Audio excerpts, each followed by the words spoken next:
Қайырлы күн достар, құрметті оқырмандар, қалдарыңыз қалай? Бүгін сіздермен мен өте жеңіл десерттің рецептісімен бөліспекшімін.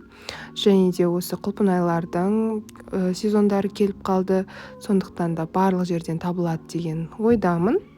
Құлпынайдың өзін ғана жей бермей, осылай жеңіл және пайдалы десертті жасап жеуді сіздерге көрсетпекшімін. Ең алдымен осылай шанышқының көмегімен немесе погружной блендердің көмегімен езіп алсаңыздар болады.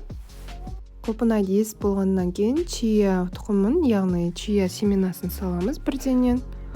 Енді грек йогурты немесе өздеріңізде табиғи йогурт болса, табиғи йогурт қосуға да болады.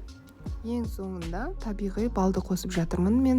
Өздеріңіздің қалауларыңызша балдың орнына басқа да сироп түрлерін қоссаңыздар болады. Мен бал қосқанды жөн көрдім. Енді чия тұқымы біраз ісінгенге дейін 20 минутқа қойып қоятын боламыз. Чия тұқымы ісініп және кішкене жұмсарады. Сол уақытқа дейін қоямыз. Мен 20 минутқа қалдырып қойдым. Чия тұқымын қайдан аламыз десеңіздер, кез келген дүкендерде болуы керек. Міне дайын болды. Мен қалған құлпынайларды барлығын турап, осылай бетіне сәндік ретінде салып жатырмын.